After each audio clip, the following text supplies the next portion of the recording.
Ronaldo, 19 million United. Lukaku, 98 at Chelsea. 100 million Jack into Euro club Manchester City. Who won what you might refer to as a Hollywood transfer window battle? Who won it? For me, Chelsea. I think especially with Saul Niguez last night. I think that's a superb signing.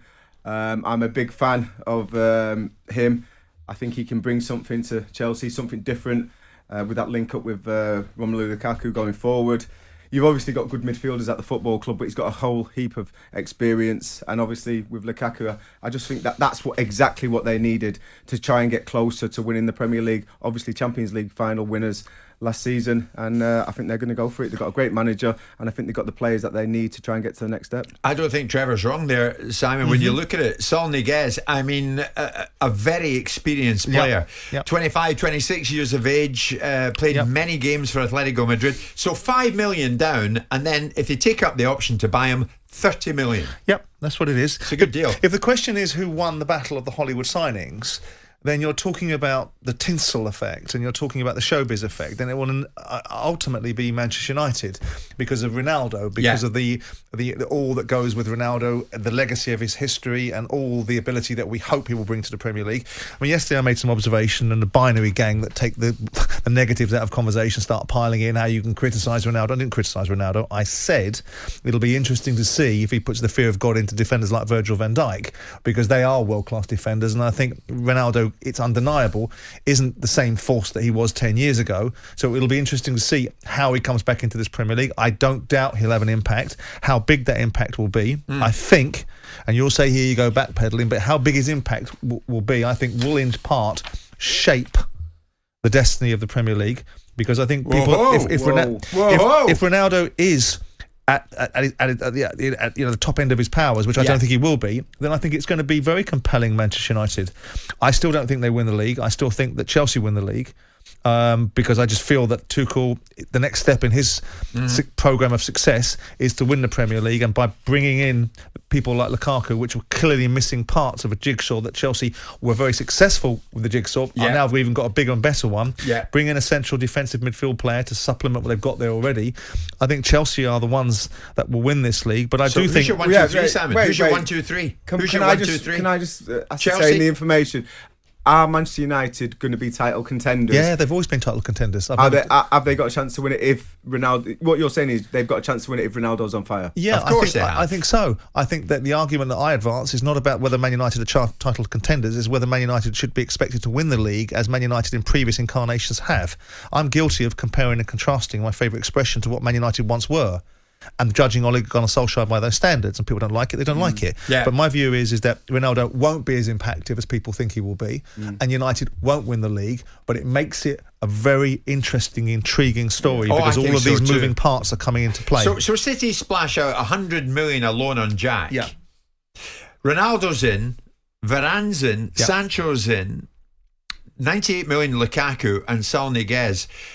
Of the three, have City come out of this the weakest, Simon, if you're looking at it as a Hollywood transfer window battle? Well, it depends what you want a Hollywood transfer window to represent. If you want to represent it as, style over substance, then United win that battle. Because I think buying £100 million Jack Grealish at the height of his powers, retaining the balance of their squad, not having people like Raheem Sterling that were perhaps going to be going out the door. Okay, they didn't get the Harry Kanes of the world, but they won the league at a canter without the Harry Kanes of the world last year, and it's not beyond wit of man for Gabriel Jesus to do better, or Torres, or Torres to do better under Pep Guardiola, because we argue and repeatedly advocate for the fact this is one coach that improves every single player.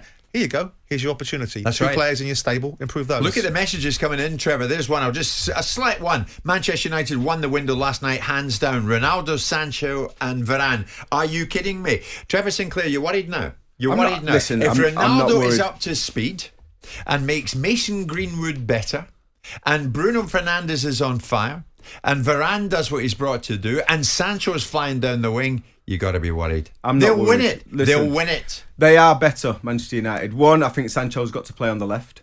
I think you look at his stats, goals per game or goal involvement per game in the last couple of years. On the left-hand side, he's 1.25 goals per goal involvements per game. On the right-hand side, he's 1.02. So for me, with Rashford out, it's perfect to put him on the left. Keep Mason Greenwood in the side. And then you're going to dovetail the two centre forwards. You're going to dovetail. Ronaldo will get the start, but when his legs start tiring, because the intensity is unbelievable in the Premier League, when his legs start tiring, Edinson Cavani will get a chance, and they will dovetail throughout the season. The big games, super fit. Ronaldo, he won't be able to. Super fit. Manchester United play 60 games. He won't be able to play every game and be top drawer for every game. So that'll be down to Ollie to plan his games when he wants him to make the impact, when he wants him to play. And listen, Edinson Cavani is not just going to lie down and say, "Oh, Ronaldo's coming here. I'll just wait for my opportunity." When he gets his opportunity and he starts knocking him in the back of the net, then Ollie's got a problem. Who am I going to play? And that's about man management. And that actually comes back to a fundamental where you say, whoever's doing the business has to play. It doesn't matter about your name. And that goes for Ronaldo as well. So he's got a problem. It's a good problem to have, but he's got a problem. I think Varane at the back, I think he's going to bring a bit more stability to the side and leadership qualities. And I think Manchester United are best of this season, but whether they're good enough to beat Manchester City or Chelsea, I think that's another question. No doubt, the outright winner of the Premier League, your heart will say Manchester City, Trevor. Well, no, what does your head say this morning? Yeah, I mean, listen, I'll always want my clubs to do well. That's your heart. Yeah, exactly, yeah. What does your head say? It'd be nice for West Ham to win it. But look at it objectively, impartially. I said at the beginning, if Manchester City do not get a striker, and a top striker like a Harry Kane or a Lukaku before Lukaku went to Chelsea, or a Messi, I think Chelsea win the league. And I've not changed that. And actually, I feel if Manchester City win the league this season without buying a striker, that enhances Pep Guardiola's reputation, because if he wins the league again after all the teams around him strengthening as they have, I think that's probably going to be Pep Guardiola. I think that's going to be Pep Guardiola's best ever Premier League win. It will be, and we'll find that out in the fullness of time. But by not getting a striker in, have City failed this morning? Have they failed a lot of their supporters? Have they failed as an organisation? Failed. Listen, you can only say they've failed if at the end of the season they've not been competitive and won the league. So I think if you look at it now, you say, the main objective at the start of the transfer window was get a striker in, get Harry Kane, get Messi, get Mbappe, get one of the big boys, Haller.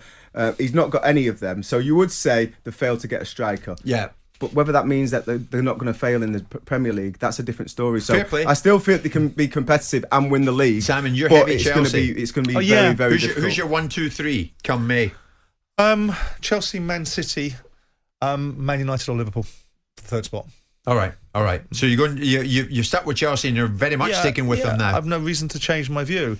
I mean, ultimately, we're 3 games into a season, so nothing has been shaped. No. The teams are the runners and riders are positioning themselves. Liverpool, we're not sure. Obviously, there's a lot of criticism yesterday about Liverpool not strengthening. There's a lot of observations about the African Cup of Nations in January that will lose Salah and Mane, and how that will reflect upon Liverpool. And of course, the only people who can see that are the people that aren't in Liverpool Football Club. It's ridiculous. Liverpool know what they've got to deal with and what they haven't got to deal with. Yeah. They were bad champions last year, described by Graham Souness, which was an interesting comment, wasn't it, on Friday? He talked about Liverpool being bad champions and defending the title poorly. Yeah. And Chelsea, for me, there's nothing that knocks them out of their stride right now. They go to Liverpool, and Liverpool are at home are an irresistible force. Yeah. And Chelsea became an immovable object. So from that point of view, Chelsea went down to 10 men, and I think, as we said yesterday, getting a point at Anfield after going down to 10 men tells you more about Chelsea than it does about Liverpool. Well, there's newfound confidence out there amongst United fans, I'll tell you that. Sam in Cambridge. For me, Ronaldo brings so much more than the player he used to be. He's a winner. He has a winning mentality. He will not settle for players slacking and not upping their own game. So even if he does make an impact on the pitch, he will do so much more off it, especially for the likes of Greenwood and Sancho. I absolutely go with that. So last night, who won the so-called Hollywood transfer window battle? Jim White and Simon Jordan, Monday to Thursday morning, 10 till 1. On AM, on DAB, via the talkSPORT app, and on your smart speaker. talkSPORT.